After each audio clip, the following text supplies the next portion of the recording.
That's what I don't think Well, I'm here. Am I hidden? Yep. Am I Yep, hidden? so just adjust it a little bit so that it, yep, perfect. Okay, you can see the screen. Okay. Okay. So you got that.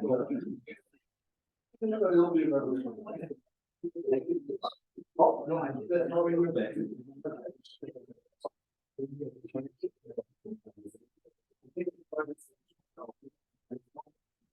Yeah. That would be next year. Let me know if you can see it. I'm gonna move it back there. I just think there's too many walls. We're too close right now. Hey there, Laura. How are you? Okay, can you see it now? Yeah, but that's a little far away. Okay, Yeah. So you can see it up there. See on the screen, but you can't read it. You can't read it. Maybe like in that opening right there. But then will I block everybody else? Is that okay?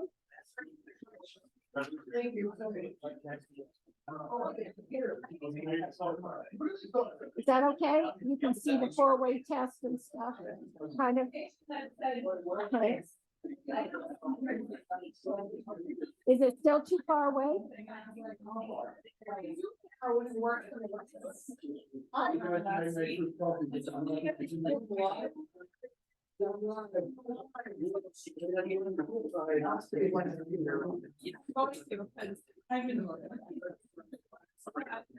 Thank you so much, Kate. I'm plugging the plugging it back in.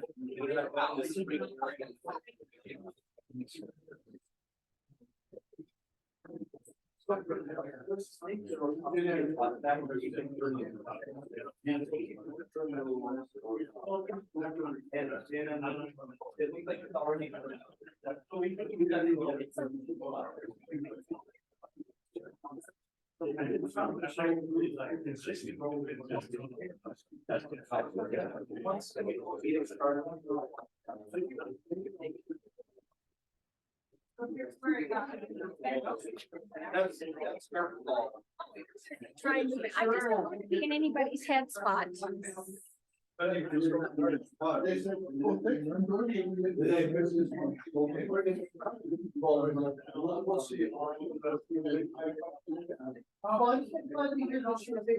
To do that. Yeah, and I understand the dynamics change.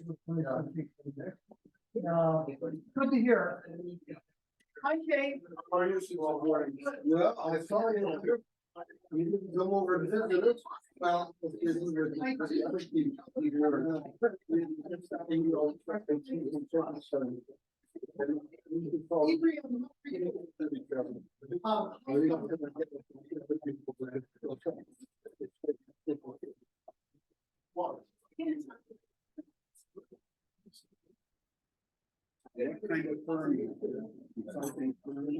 So, yeah, the night as I was with you, actually in the parking industry, life, and then I think I'm totally first.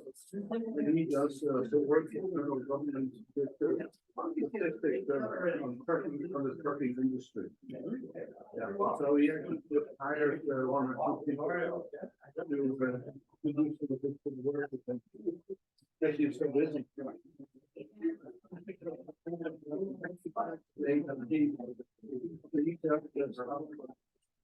Trucks go around with the satellite connections and then you can stay off.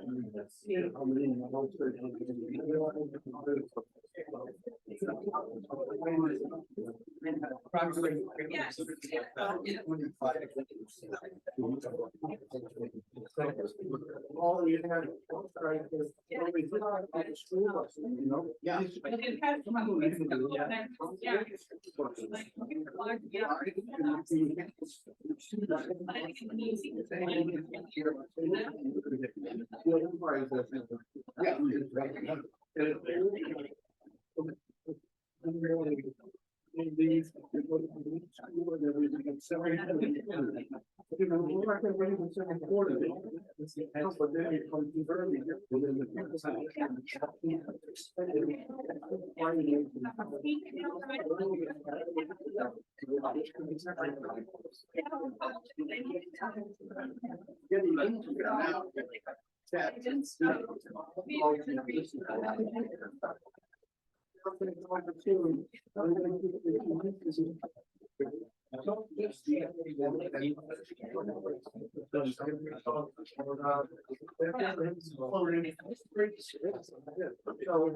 Alan Curry.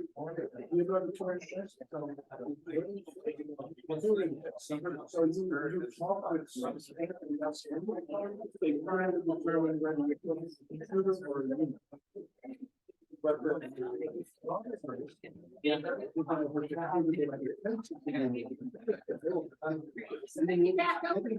That's on the screen, this.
So I'll just put that.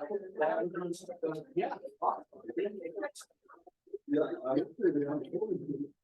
So she's 77, and she keeps starting this year. She thinks she only has 41 years. Because then it's her. More than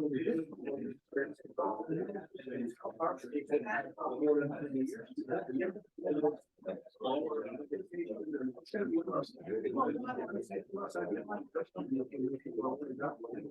mean, but the started when I was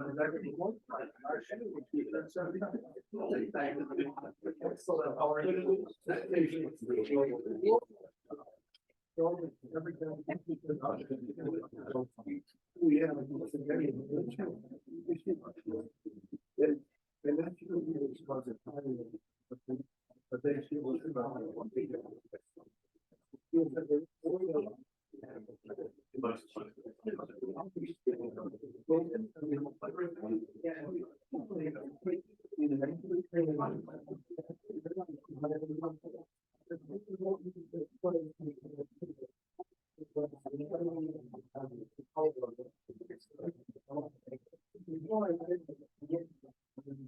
they have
I went to it, not so much now.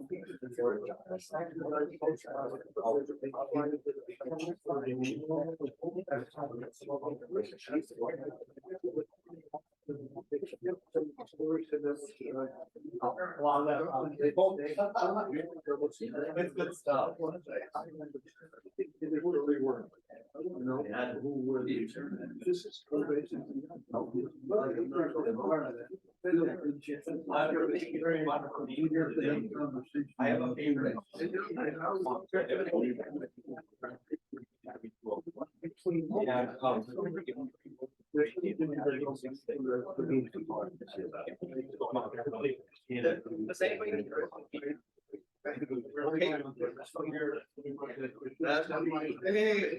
Hey, it's great.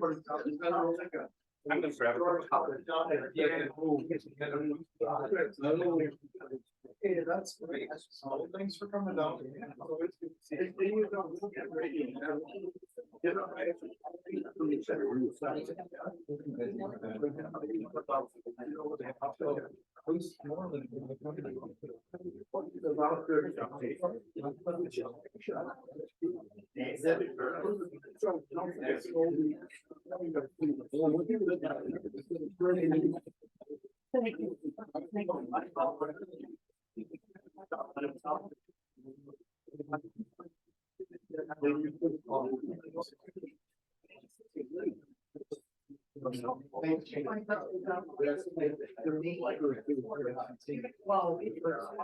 There was a last week.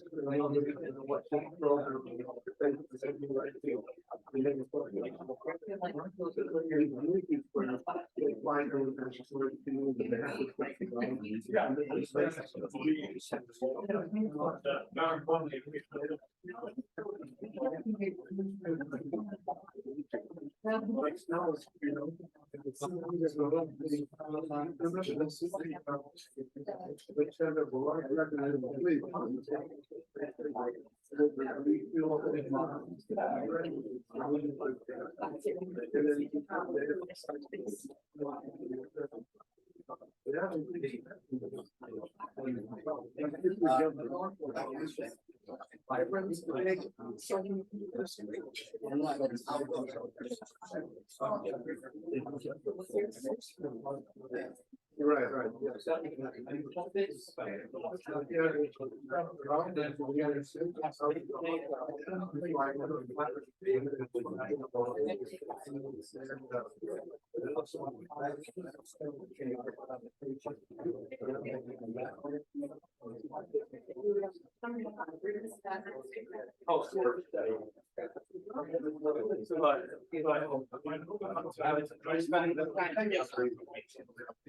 I enjoy spending the time together.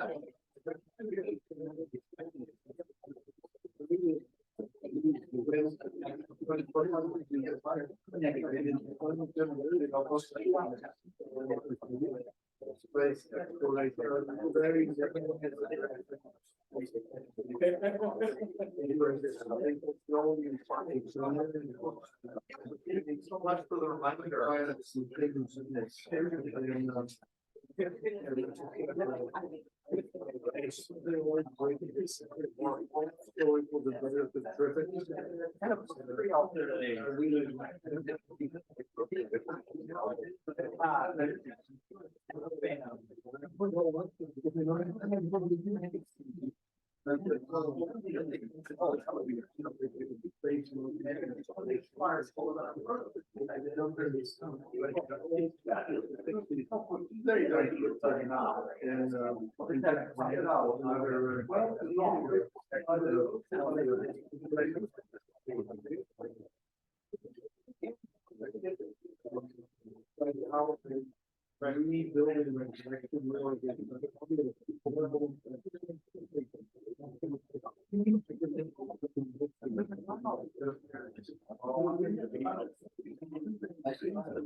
Wow.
All right.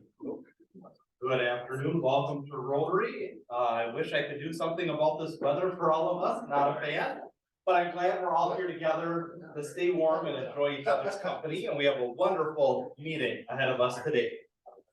So, excuse me one minute.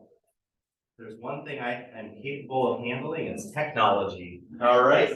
Thanks to my friend Kay this I morning. botched it up, that's why he's on the No, wrong that's not screen. true. All right, so today what we'll do is our Pledge of Allegiance, our four-way test, and our patriotic song. We'll do our virtue reading and invocation announcements. We have Paul Harris Award presentation, Dr. And Murray's going to do fellowship. I've got a dad joke, and Nate is our guest speaker today. And if you haven't gotten a cup of coffee yet, there's some mighty fine coffee in the back that you'll be sure to want to get a cup of because it's excellent. So, all right. So let's go ahead and start out with our Pledge of Allegiance. I pledge allegiance to the flag of the United States of America and to the republic for which it stands, one nation, under God, indivisible, with liberty and justice for all. Is it the truth? Is it fair to all concerned? Will it build goodwill and better friendships? Will it be beneficial to all concerned? And would our resident barbershop quartet expert Greg lead us in the Star Spangled All right, Banner? I need to pitch it lower because I sing higher than everybody else. Oh, say, can you see by the dawn's daylight what so brightly we hailed at the twilight's last gleaming, whose broad stripes and bright stars through the fight o'er the realm as we watch were so gallantly streamed. And yet the bombs bursting in air gave proof through the night that our flag was still there. Oh, say does that star-spangled banner yet wave o'er the land of the free and the home of the brave? Thank you all. Thank you. You may be seated, or no, I'm sorry, not yet. We have the virtue reading and the blessing. You'd think this was my first meeting. So I'm gonna head back to Carrie here. There you are. Our virtue for today is awe. Awe is a deep respect and reverence for the source of our life. It is humility and wonder for the power of God. Contemplating life's beauty and mystery leads us to community. Reflecting on our place in the universe, we seem small and insignificant, yet it is awe-inspiring to realize that no one else on earth is just like us. Each of us have a unique potential for reflecting the divine virtues in our souls. We awaken them by choosing to live. When we practice awe, we are alert to the signs and wonders placed in our paths. We open ourselves up to grace. The highest point a man can attain is not knowledge or virtue or goodness or victory, but something even greater, more heroic and more despairing, sacred awe. I am humbled before the power of the Creator. I take time to contemplate on community. I'm aware of the sacredness of life. I cultivate the divine virtue in my nature. I discern the signs and synchronicities of life. I deepen my connection to grace. I am thankful for the gift of awe. It fills me with. Thank you so much, Carrie. I love that you show us awe for the virtue today. And if you spend time with children, that's where you're reminded about awe. They like naturally have it because a lot of things are new to them where we might have seen it before and we kind of dismiss it. And it's great to think about that and realize that there's so much wonder around in the world. So thank you so much for sharing that. And our guest, Ed, is here today with us and he's going to be reading a blessing. Thank you, Ed. We'll do the Apache blessing. May the sun bring you new energy by day. May the moon softly restore you by night. May the rain wash away your worries. May the breeze blow new strength into your being. May you walk gently through the world and know its beauty all the days of your life. Awesome. Thank you, Ed. And you can all take a seat and relax because it is time for love announcements. And I know Summer has an exciting one. And if anybody else has an announcement they'd like to share, we'd love to hear it. There you are, Summer. You're welcome. So as I announced a couple weeks ago, last week I was in Arizona and I found, we were actually staying in Old Med City and I went to the Rotary meeting on Thursday and I gave them one of our flags and they gave me one of theirs. Next, So wonderful. it was a good meeting. They had a kind of small crowd, it's like 20. Wonderful. Thank you so much for representing our club and getting us a flag. And I know Dr. Houston is great at stitching these on. I believe he uses sutures from his vet kit. So when he has time, maybe he can help us out with that. Any other club announcements to share today? No? All right. Well, I'm going to turn it over to I'm sorry. We first have our Paul Harris Award and then fellowship, right? I believe, yeah. I'm sorry, I don't know why the Paul Harris didn't show up on here, but Dr. Houston, if you'd like to come up front to share the Paul Harris Award and invite your guests up as well. Come up, gentlemen. Thank you so much. Reckon things here. So as most of you probably know, when you give $1,000 for a Paul Harris Award, you also receive points, and you use those points to honor other people or organizations. And so I'm using those points today to honor the Faribault Parks Department and the city. They've been wonderful partners for Rotary through the years. First one that I can really remember when Kim led a group to do a clock repair on Central Avenue. The city was very helpful with that, doing that. And then we put the mural up on 4th Street, and the city actually changed the ordinance to make that possible for us. But the two most recent ones where they've really come up and helped us a lot have been through the Parks Department. One of them is Crocker's Creek. We started cutting down trees and shrubs and buckthorn and everything else and picking up trash. And to tell you the truth, I didn't know how I was going to get rid of all that stuff. And about 2 days later, I drive by there and the city had picked it up and hauled it away for it. And I don't know if Kim asked them or anybody asked them, but they said they did it. I didn't ask them. And that's huge, folks. That's huge. I think they have something like 12 dump trucks full of timber and just stuff that we pulled out of that creek to make it look like it looks today. So that's very big. And then the next one is the garden. We decided that Sam and I decided that we should have a garden and started looking for a spot. And Rick Cashin said, "Oh, across from middle school land." So I went to Paul and I said, "What do you think, Paul?" He went to the console, and in about 3 days, we had the garden spot there. And we started the garden 2 years ago, and we had, I think, 24 gardens and 20 of them filled. Well, then the mayor sold our property. And so we had to go to the new spot. And the new spot is north of the aquatic center now. And when I went to Cambodia on the project, I came back and Paul and Keith scoured the city and had a half a dozen places picked out that were possibilities. And Paul and I went and looked at those and the city okayed the site that we have now. And the problem with these gardens is where to get water. Well, I can tell you that Kevin, who was the aquatics manager at that time, and his crew at the aquatic center were just absolutely awesome. We would go in there and the young people that ran that aquatic center would go out and help us hook up our hose so that we could string our hose to our tanks to fill our tanks.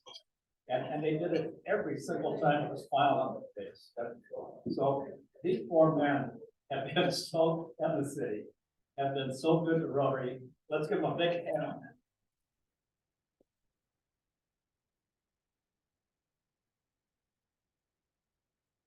Paul, I'd like you to receive this. It's a certificate of appreciation. Rotary Club of Faribault and Rotary International, honor the Faribault Parks Department for their assistance and cooperation with veterans and community. Thank you.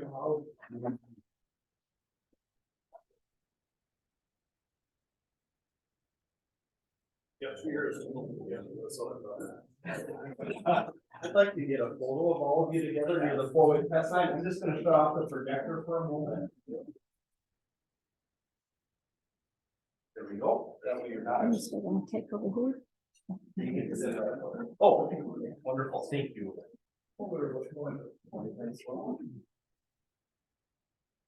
Thank you guys. Good. All right, thank you. Yes. What are you getting for microphone? Well, Murray's gonna have to settle up for that. Thank you. All right, and I'm gonna turn it over to Murray for fellowship.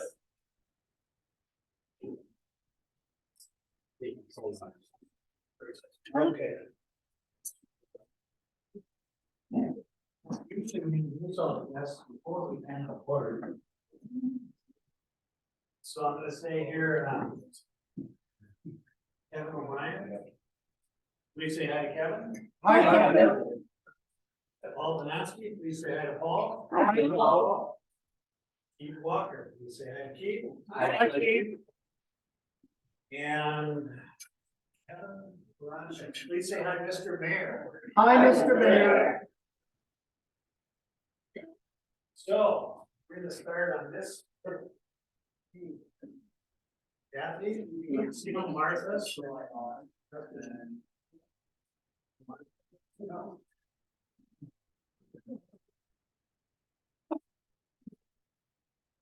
More money because I have Diet Coke for lunch too.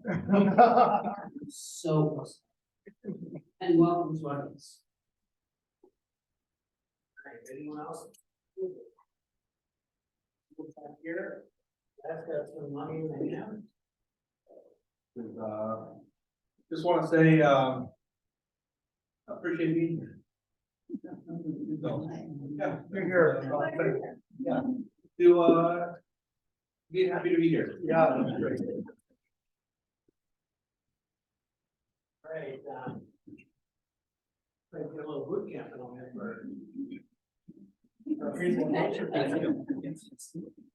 Words? Yeah. Bring them up there. All right. Yeah. 31 years ago, I was working with this man. And my due date was April 3rd, which happened to be his birthday, so happy belated birthday. And he told me that if I had the baby on April 3rd, that I would have to name that child after them. Now, Murray's a nice name, but it wasn't my top 5. So luckily, I waited till April 4th to have her. So 2 birthdays and great friendship made all those things. Nice. Yeah, it's birthday week at our house, my daughter on Sunday, my wife on Friday.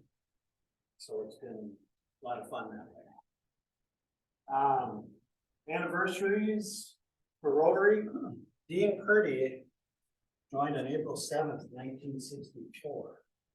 We got 59 years there. Dick Houston, 12 years next week. Tuesday, it seems like a lot longer than that. And this Friday is my 30 year. Wow. Wow. So I've been doing this for a while.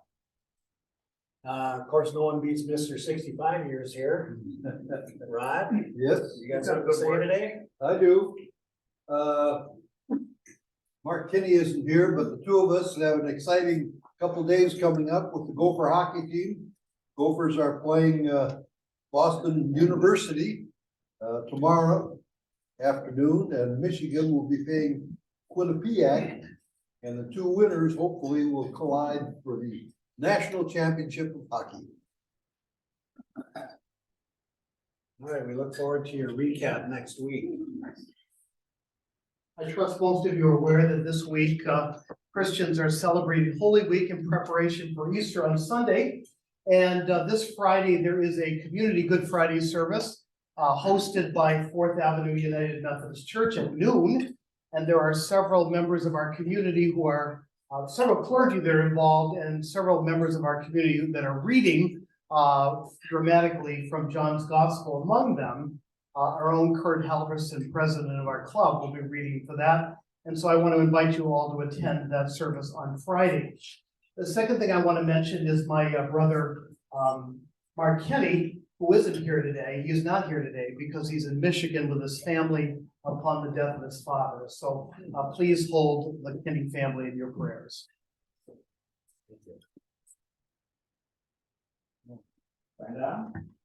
I have some money to put in. So I want to say, welcome, Ed. Ed was a district governor when I was president, so nice to see you. Good to see you. And then, with the Rotary to Gambling, many of you probably don't know, but Kevin, the mayor of Faribault, is my cohort at the Boxers, who he helps me in the mornings, get those boxes in, so I don't have to go in every single day. So thank you, Kevin. He's doing a great job for us.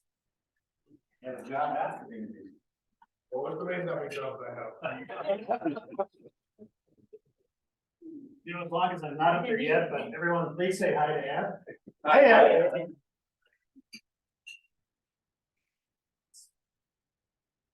Nothing? Really, your fingers like you have dollars in there. Well, I'll let you know later. Nothing at this table? Really? You should not quiet. Just go to class. All right, thank you. Dr. Houston. Yes. You know, the virtue today was pause. I don't quite the spelling I was thinking of at that time. So what were you thinking? Yeah, the H.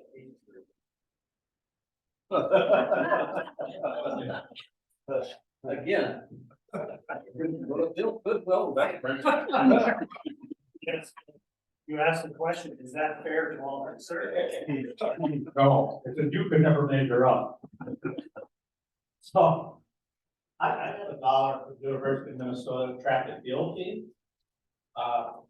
That's a sport that you don't have to buy the participants in, so we do very well. And, very happy, they're #1 in the nation. So they're pretty good deal there. But on a more serious side, I don't know if you've seen the Rotary magazine, you probably have seen it. I'd encourage you to read it. On page 38, there's an article about, the women in Pakistan who are, doing the Rotary vaccination there. And there's a woman from Karachi that pictured there, and I worked with her when I was in Pakistan. I worked with the women that they talked about there. These women go from door to door to find children that are eligible for vaccination. And these are some of the poorest of the poor, people that you can't imagine how some of these people have to live. We have poor people in the United States, but these people don't have opportunity like we do. And the thing about this is that these women, when they started to be hired to vaccinate children, it elevated them and gave them power because they'd never been out of the house to work before. And when they got that money from working on that, they also had enough money then to educate their children. Wow. So the money that you give to Polio Plus not only saves lives of the children, but it empowers women and educates children. So keep that in mind when we're talking about Polio Plus. The other article in there is about a young man from Taiwan that did a water project in Cambodia.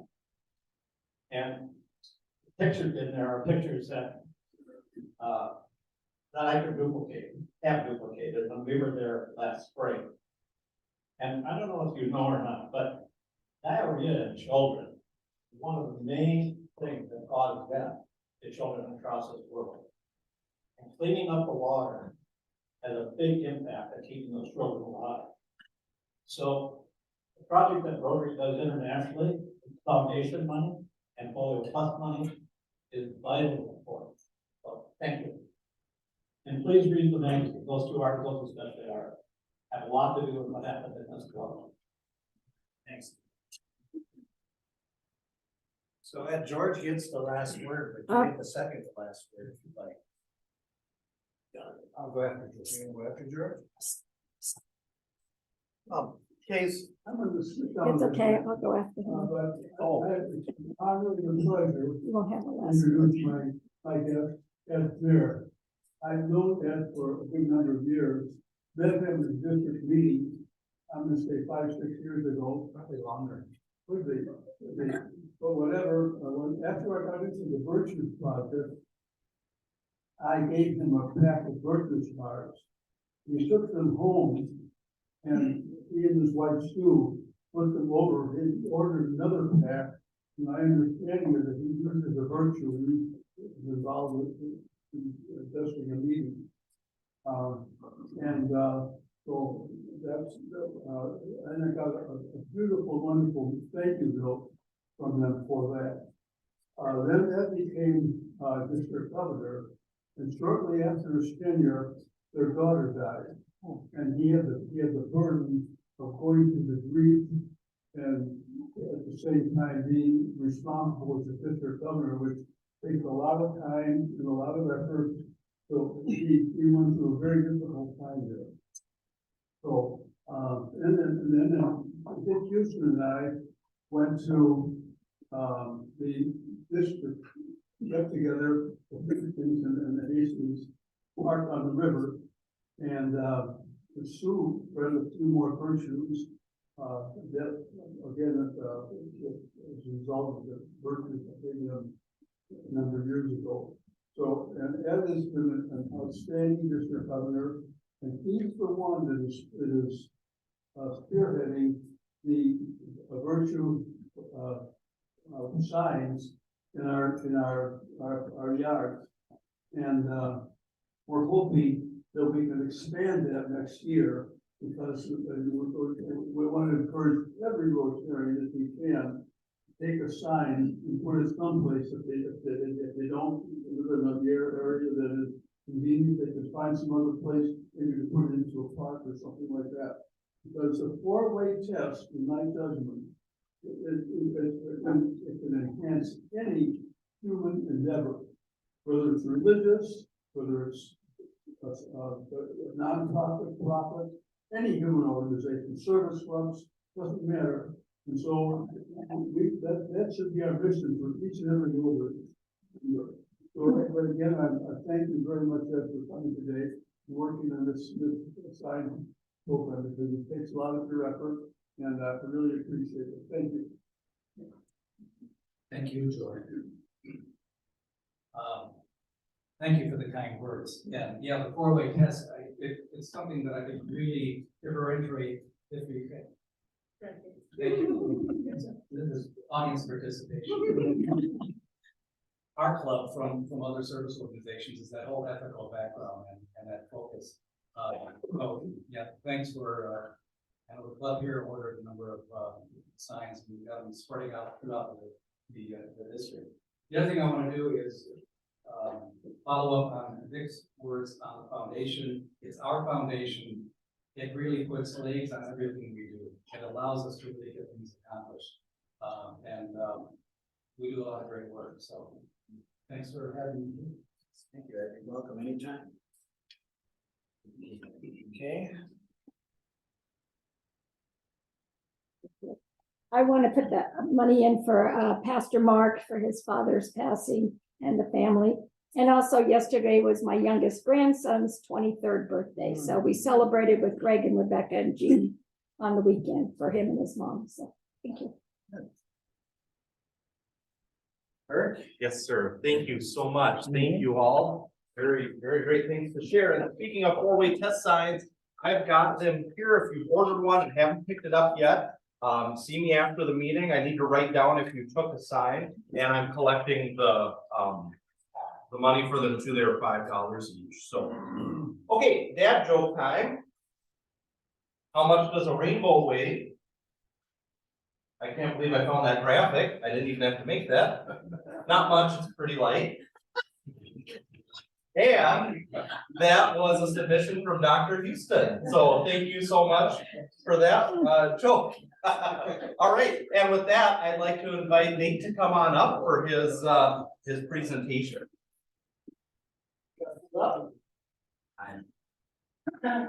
Right.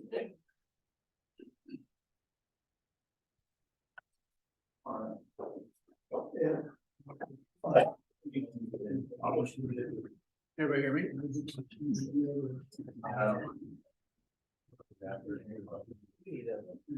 Just like this one. Just the forward arrow. Okay. All right. Good afternoon. My name is Nate Cunningham. I'm the founder and owner of Mighty Fine Coffee. They said in the Army the coffee is mighty fine. It is now. It looks like muddy water and tastes like turpentine. That's the marching cadence we used to march to all the time. But ever since I got in the Army, we started making coffee all over the place. So that's one thing Sergeant Cunningham does, is he brings great coffee everywhere. So my soldiers, I just had one last week in town to come see what we're doing with coffee. Just from the East Coast. He works at the NSA now. A lot of my soldiers work in a few other agencies, and that's where I decided not to work. So, let's see. Summer and I both joined at the same time. I'm just gonna cover what kind of Summer and I are working on. Next week, Summer's gonna cover more on us, if that makes sense. We're kind of split it up that way. All right. So this right here, it's a piece of art by James Dietz called The Ghosts Come Knocking. I don't know if you can see everything when I blow it up like this, but this is a picture of 3-2 ID, third brigade, second sergeant, third ID, second ID, third sergeant brigade. They called us the Ghosts because of the strikers we had. The strikers made us in and out. No one knew we were coming. We would knock on the doors and catch the bad guys. My job was to knock on the doors and catch the bad guys. They didn't want to be harmed. So we had to shoot the guy a little bit, but a lot of times we were able to bring them in. So I was an intelligence asset attached to these guys. This is kind of what I would do. but largely we were invisible. So we use all these resources and we would catch the heads of organizations and then remove them so that bad things would stop happening to our soldiers, which is kind of cool. Sounds cool, and it's cool. The other thing is though, the reality of that is a lot of times we live in people's houses. They don't have a Fourth Amendment over there, so we will go into their houses. We are going to live here until I can go across the street and catch a bad guy. And that's pretty scary if you're the head of your household, you have a bunch of kids at home, right? 15, 20 armed soldiers coming in. We're living here now. We're gonna make sure that we go across the street and catch a bad guy. The family knew who the bad guy was. Families are very happy to allow us to go in. After we explain what's going on, while we're there, we got to you know, teach the kids English. I got to go make chai with the family. You got to do all sorts of really cool things once you're in there. And then once you go across the street at like 1:30 at night to go catch the bad guy, I had a 95% catch rate, which is pretty good, right? So about 1,000 combat missions and a 95% catch rate. So we caught a lot of bad guys. Problem is, I know who the bad guy is. I've researched this guy for 2 weeks. I'm intimately familiar with his comings and goings. However, his 8 kids, when I kidnapped their dad, was not. So I just created probably 8 more people that don't like America. I can't even argue against them, right? Pretty terrible thing to happen to go that. So I guess in all that time, I discovered probably not a good way to make them stop. We'll pause there for a minute. This is a current plan of action we're playing with for Faribault right now. Plan of approach we have a couple of locations. This is the Coffee Roast as it stands now. This is the Crossroads Building-ish location. We're working on a couple new locations, and we're eventually targeting a location downtown for a coffee house.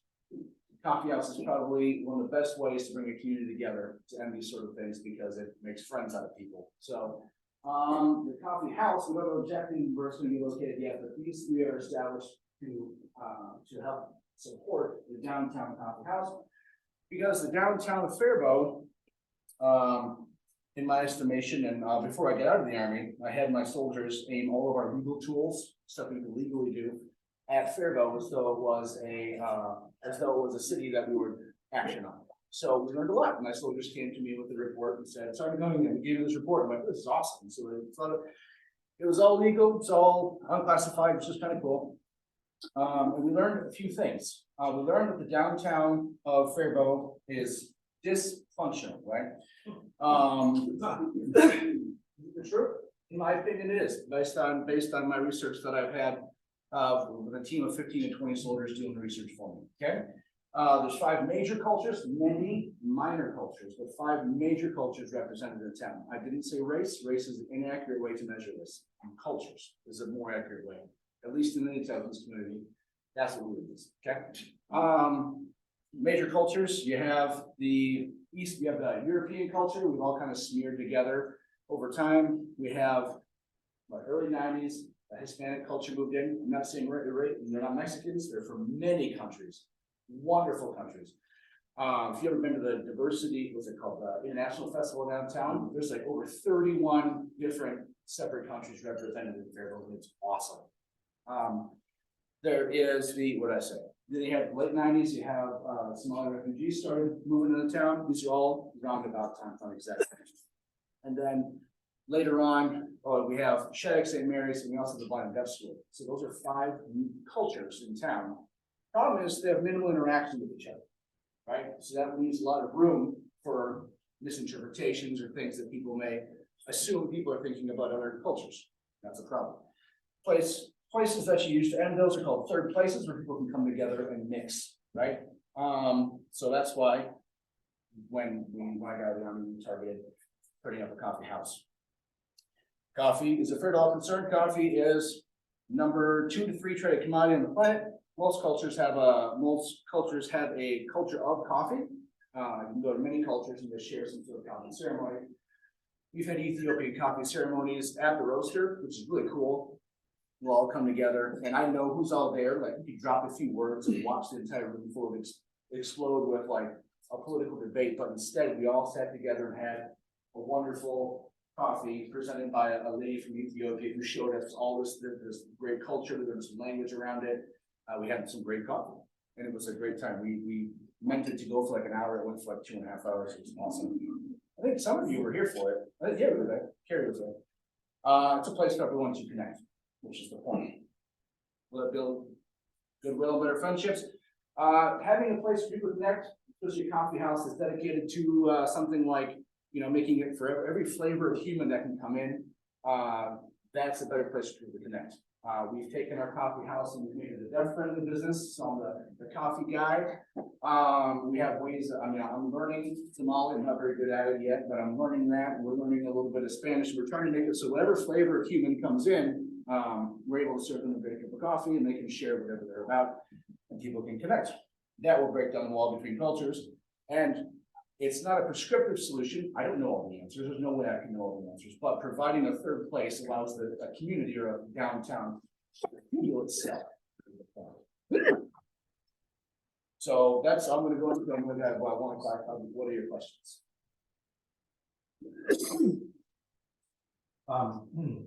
What sparked your interest in pursuing a career in the military? I became a linguist, so ever since the beginning, it was fun to learn other languages. They put me in the I got in the army, I became a Korean linguist, and then they sent me to every desert out there that never to Korea. So, so I never got to use the Hangul model. I use it at the restaurants, and that's about it. Yeah, so I became a language manager for Washington when we were out there. So I managed Washington State's language program. We developed curriculum for soldiers to learn languages, and so we learned that skill, and I'm applying it to Somali right now. We're about 7% complete with Somali curriculum, so we can teach Somali, like on the fly, basically, a survival level, so you can connect cultures again, because I think that's very important to fix things. So that's kind of what we're about, what we're working on right now. Yes. What are some other examples of third place favor? Third places are if there's a book called The Great Good Place, if you haven't read it, I highly recommend it. It's by a guy named Ray Oldenburg. And The Great Good Place talks about third places. Third places are coffee houses, tea houses, barbershop. Bars can function as third places, however, they're not third places for everybody. What else? Churches can function as third places, but sometimes those don't function as third place for everybody either. So places where people will meet together, have conversation, and that's the main point of being there. And then that way you're able to step outside. The first place is your home, right? So at home, you never fully relaxed. You can say you're relaxed at home, but if you have people over, you're playing a role. I am the host, I am the guest, whatever, right? The second place is work or school, and that's where you're being incentivized to work or being told to learn. And the third place is where you go, where you take off those hats and you're able to be yourself, relaxed. They used to call them, penny universities? Coffee houses used to be called penny universities, because people could show up there and the penny was how much a coffee cost, and you buy your coffee and then you hang out and you just learn from everybody who was there. These sort of places have gone away due to zoning, lots of things. You could have a whole diatribe on why these things have gone away or are being fought against or whatever, and then people of segregation themselves using it to their own homes. Everyone works from home, no one comes out and about anymore. So yeah, that's kind of the idea. Third place is something. Hey, I see you as a visionary, someone who's just thinking ahead, and I've really appreciated getting to know you over the last couple of weeks and drinking your coffee. My question is, when it comes to money finding, you think 5 years from now, 10 years from now, what's the mission, what's the goal? Knowing that you're creating something that is bigger than a coffee shop. What's the vision? Well, already I have soldiers that are calling me up from all parts of the country. We already ship our coffee for free. We ship coffee all over the world. A lot of my old soldiers call me up and say, "Great, thanks for coffee." And so we collect donations at the shop. People will box up and we'll ship it, but we don't make a big deal about it because we don't have a lot of places that I ship them. You can't send pictures of, so soldiers get coffee is what we say. So I have soldiers coming from all over the country that are asking me, like last week, one of my old troops came in and was like, "What are you guys? Why are you doing coffee? Like, we know you did coffee." So I gave him this whole conversation. And he's like, "This is awesome." So he's looking at maybe doing other things. So we'll franchise out and we'll learn about other, like I consider myself, I'm an expert of fair. I grew up here, so I know this community. this is why I'm committed to this community. I can't say the same about, Maryland or wherever my soldiers are from. I don't know those communities as well. So it would take me a lot of learning to do that. Someone else who's familiar with that can do that.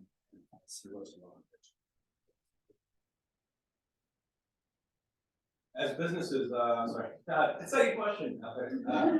I'll speak, I drank a lot of coffee. As businesses, how can we come alongside, Mighty Fine? I mean, the easy answer is, this costs a lot of money, right? So that's the easy answer. But we are looking to collaborate if we can. We think that's a better way to do it. We have a ton of support in the community as it is. I'm not gonna label them all right now, but we have a lot of support in the community. We had some guy one of our regulars came in a couple of weeks ago and said, we showed him kind of verbally what was going on. Cut us a check for 15,000, said we want this to go quicker. So people are doing that right now. They're just saying we need this to happen more. So people are just giving us straight up cash to expedite the project plan. But so yeah, we have a couple investors that are looking. It's more than brown water in my opinion, right? So if people come in, you're gonna have a great cup of coffee. That's the point, right? There's a lot of stuff that I'm working on that me and Summer are working on because we want to help Faribault. But if you're not super involved in the whole mission, come have a good cup of coffee. That's how we help, right? So we're gonna get our coffee wherever we can. And what got you into the military and a little bit of that story? How long were Yeah, you? Joe. I was a 90s kid, my dad, I did some research after I got in the Army. No one pressured me. It turns out that ever since the Cunninghams got off the boat, there's been a Cunningham in the Army. So no one told me that until I got in. Come over from Scotland and they're just big, huge guys. And someone's like, we're going to pay you to fight stuff. And we're like, cool, let's do that instead of not having to pay it.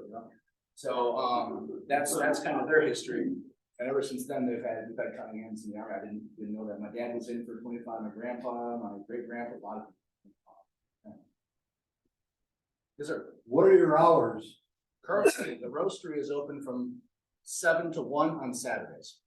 I'm a full-time project manager outside of this, and my partner, Jordan, is a full-time plumber. So we have a lot of stuff we're working on the side. We sneak stuff in when we can, especially when it comes to devising these plans. But once the end of April, beginning of May, we'll be opening at the Crossroads. We're open 5 days a week there. Summer's going to be heading that up. We open as a coffee cart from, what do we say? 8 to 1, 7:30 to 1. Yeah, so you'll be able to get coffee there all the time now, as opposed to just on the weekends. And then a little bit later on, we're working on a drive-through for Faribault as well. So you can come down and have a place to get coffee and go up and get a car for it. You can maybe cold and just get a nice cup of coffee. And then later on, the ultimate plan is that all those assets support the downtown. The reason why we have to do that is because the downtown, like I said, it doesn't function as well as maybe, in my opinion, based on our analysis. I am happy for a debate. I'm happy for an argument because that only means that I learned more, right? Which is fine with me. That's just what my analysts found for me. But there is, like, if you go to like a different downtown, like a homogenous made downtown, it's a little bit functions a little bit differently. So maybe dysfunctional isn't the word, it just functions differently than a homogenous downtown would. We have so many different cultures going on. They need to be serviced either individually or some way to just consolidate all of them. I don't know if I answered your question. Did I answer your question? What do you think of doing Rotary? I mean, I can already tell you're a person with just a lot of great ideas. So where do you see your time in Rotary like? Right now we're just learning. I'm learning. I'm here to see what's going on. Like, I'm happy that I have lots of people come through the coffee house, ask for donations, and we donate whenever we can. But I've also, we go back to this is the truth. It's true. It isn't necessarily friendly truth. That's what we do on intelligence work. It isn't. When I give an intelligence briefing, it isn't to make you feel good. It's to give you the truth so you can make an accurate decision. Yeah. That's our job, right? So the truth is, I've had lots of people come through, ask for donations, and we donate whenever we can. It's coffee, happy to help.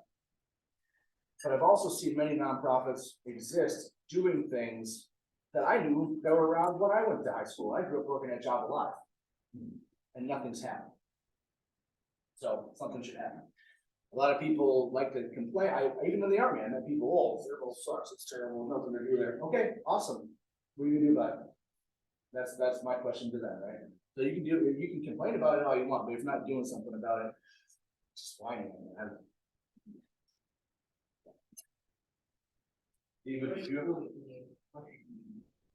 Yeah, describe your coffee. You're drinking Faribault French right now. We roasted that this Saturday. Faribault French, we spent a year and a half walking around Faribault asking how they drink their coffee, where they drink their coffee, what they like. And we selected a couple of origins that are super high quality versions of those beans. We roast those right downtown there. And then we call that our Faribault French. You can only get that here. That's a Sumatra and Brazil mixed. All right, let's hear another round of.